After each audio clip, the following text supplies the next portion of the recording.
શ્રી ગિરિરાજ ધરણ કી જય. વાલા વૈષ્ણવ, આપ સર્વેને મારા જય શ્રી કૃષ્ણ. હમણાં જ આપણે જન્માષ્ટમીનો ઉત્સવ મનાવ્યો, તો હવે રાધાષ્ટમી પણ નજીક આવી રહ્યા છે. તો આજે આપણે આજના સત્સંગમાં શ્રી રાધાજીના મહાત્મા વિશેનો સત્સંગ કરીશું. જો તમે આ ચેનલમાં નવા હો તો તમે આ ચેનલને સબસ્ક્રાઈબ કરજો અને લાઈક કરજો, અને આ સત્સંગનો બીજા વૈષ્ણવોની સાથે શેર કરજો. શ્રી રાધાજી એટલે પ્રભુની આહ્લાદની શક્તિ, પ્રભુની કૃપા શક્તિ. રાધાજી એટલે પ્રભુનું જ સ્વરૂપ.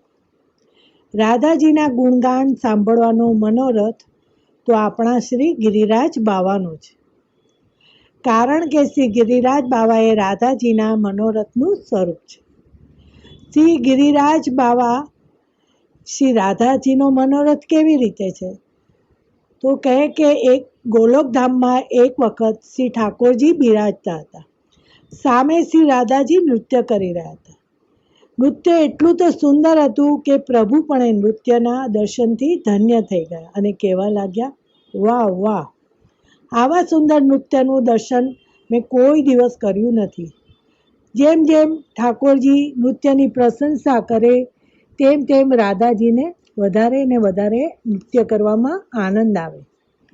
રાધાજી કહે છે કે હવે તો હું એવું નૃત્ય કરું કે જ્યારે મારા ચરણોથી હું તાલ આપીશ ત્યારે એક એક તાલ સાથે મારા ચરણના ઝાંઝરમાંથી એક એક ઘૂઘરી વાગશે. આમ રાધાજી વિવિધ પ્રકારે નૃત્ય કરી રહ્યા છે. ઘણા સમય પછી નૃત્યનો વિરામ થયો. તો રાધાજી કહે કે જો એ શ્યામ સુંદર, જો આપ મારા નૃત્યને જોઈને પ્રસન્ન થયા હો તો હું આજે આપની પાસે કંઈક માગવા ઈચ્છું છું. તો ઠાકોરજી કહે કે કહો, જોઈએ, શું જોઈએ છે? તો રાધાજી કહે કે હે પ્રભુ, ગોલોકધામમાં કોઈ એવું સ્થાન હોય જેમાં અનેક કુંજ નિકુંજ હોય, એવું સ્થાન હોય જે આપના જેવું શ્યામ વર્ણનું હોય, જેમાં અનેક કંદરાઓ હોય, જ્યાં બેસીને વાર્તાલાપ કરી શકે, જ્યાં રંગબેરંગી પક્ષીઓના ગીતો સંભળાતા હોય, જ્યાં સુંદર ઝરણા વહેતા હોય. શ્રી સ્વામીની આમ વર્ણન કરતા ગયા અને શ્રી ઠાકોરજી પ્રિયાજીના મનમાં જાગેલા આ મનોરથને નેત્ર બંધ કરીને શ્રવણ કરતા ગયા.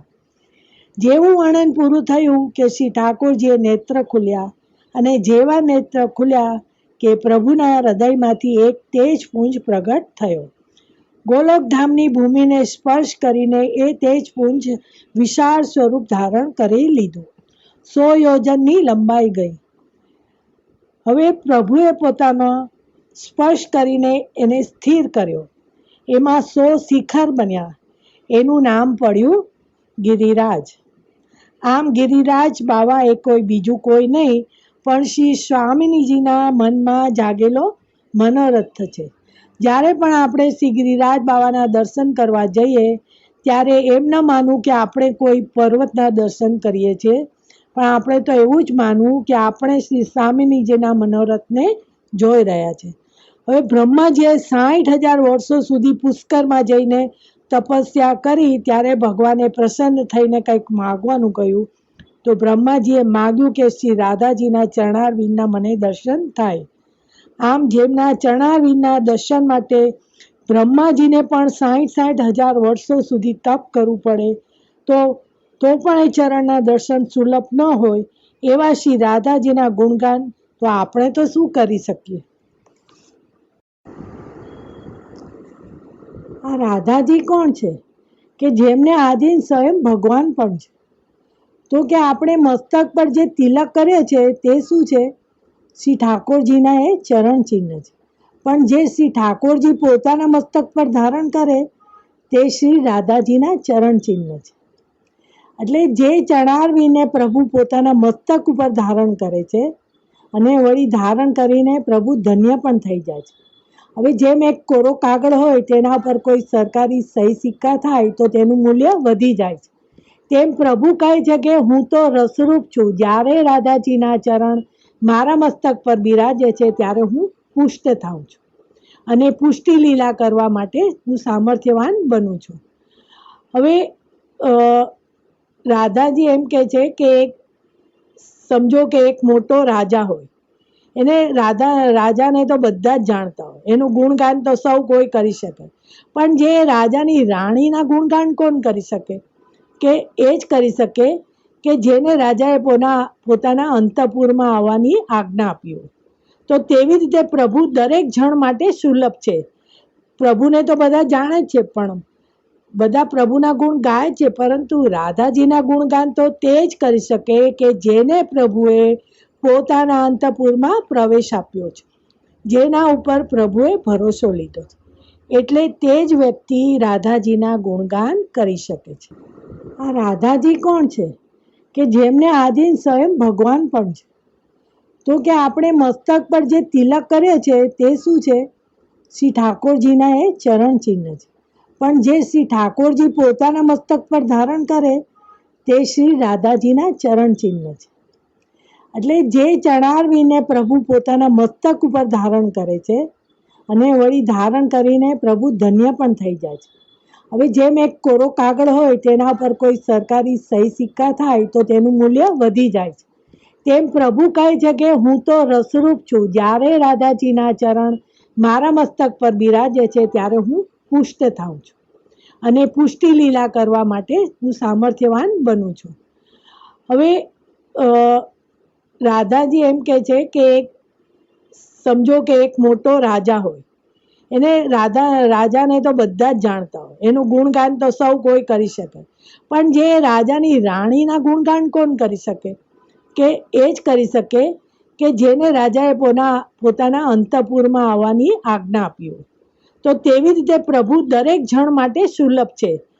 પ્રભુને તો બધા જાણે જ છે, પણ બધા પ્રભુના ગુણ ગાય છે, પરંતુ રાધાજીના ગુણગાન તો તે જ કરી શકે કે જેને પ્રભુએ પોતાના અંતઃપુરમાં પ્રવેશ આપ્યો છે, જેના ઉપર પ્રભુએ ભરોસો લીધો છે. એટલે તે જ વ્યક્તિ રાધાજીના ગુણગાન કરી શકે છે. પુષ્ટિ માર્ગમાં શ્રી રાધાજી સૌના ખૂબ પ્રીતિપાત્ર છે, ખૂબ જ પ્રિય છે, અને જે પ્રિય હોય તેમનું મૂળ નામ લેવાતું નથી, માટે આપણે ત્યાં એમને શ્રી સ્વામિનીજી કહેવાય છે. બરસાના એ રાધાજીનું ગામ છે.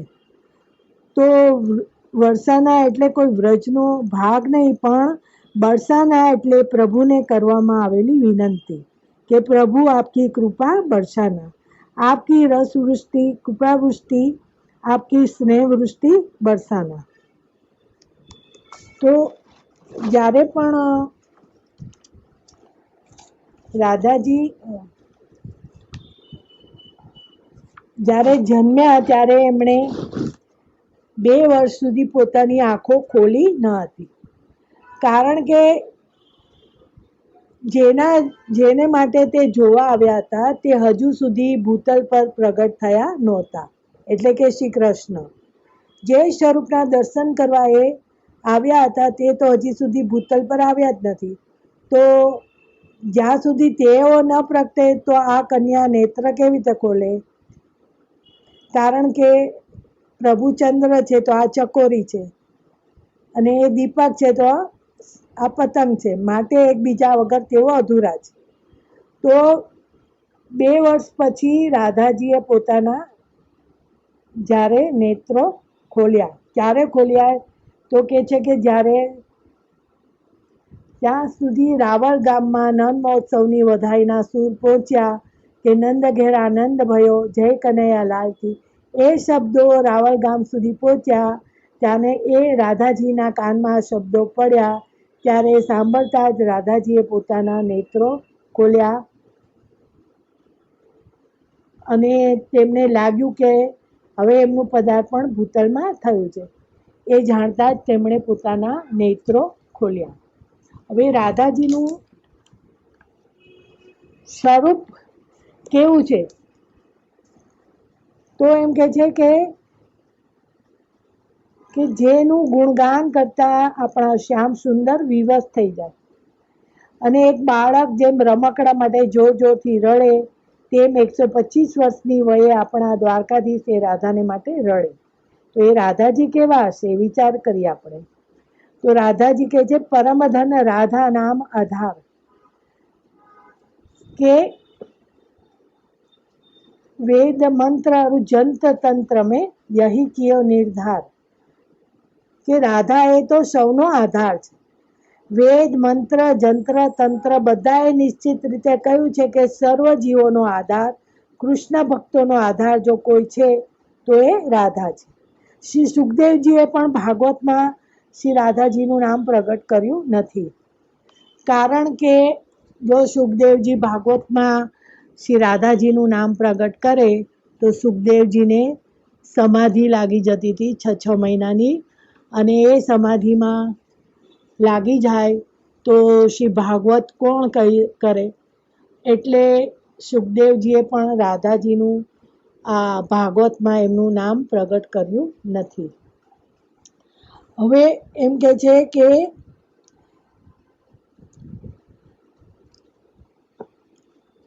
આ શ્રી રાધાજી એ સમગ્ર લીલા વૃક્ષનું મૂળ છે.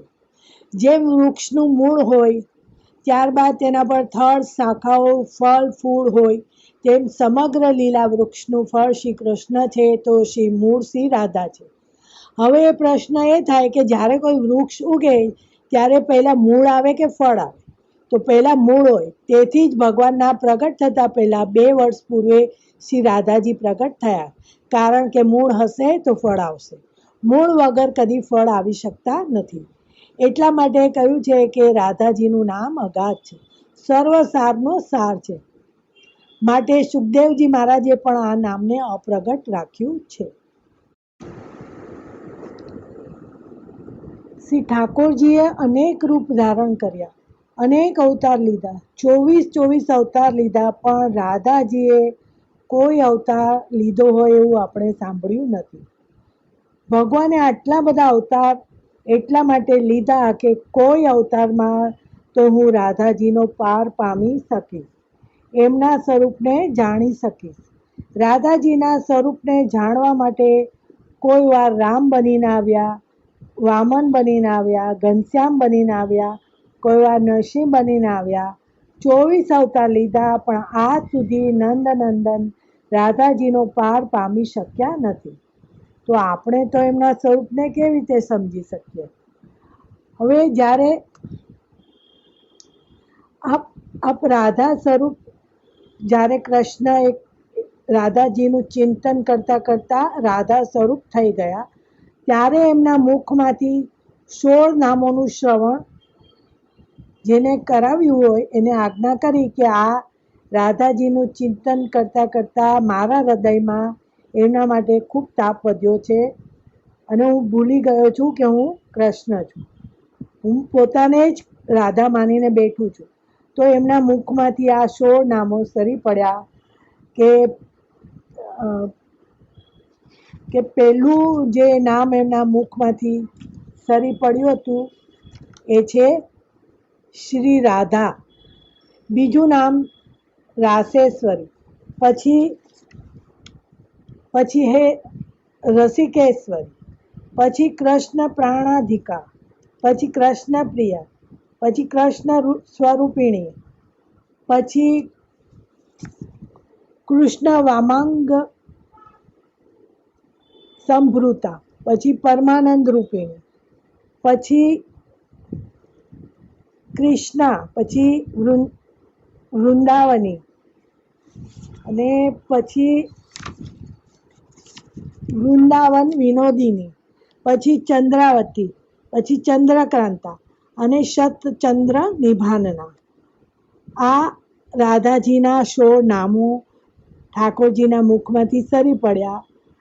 એટલે એમ કહે છે કે જ્યારે બી આપણે આ 16 નામોનું શ્રવણ કરીએ ત્યારે આપણને અવશ્ય ઠાકોરજી એનું પ્રગટ લીલાના દર્શન આપે છે.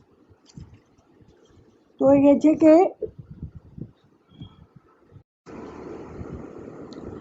આપણે ત્યાં એક સુંદર પ્રચલિત ભજન હતું કે આ નભ ઝૂક્યું તે કાનજીને, ચાંદની તે રાધા રે.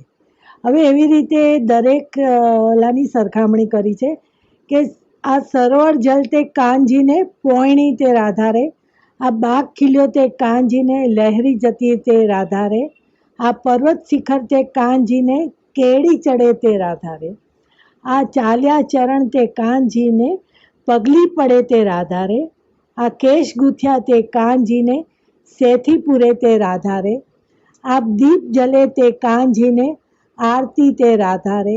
આ લોચન મારા કાનજીને, નજરું જુએ તે રાધા છે. તો રાધા અને કૃષ્ણ બે એકબીજાના અવિભાજ્ય અંગ છે.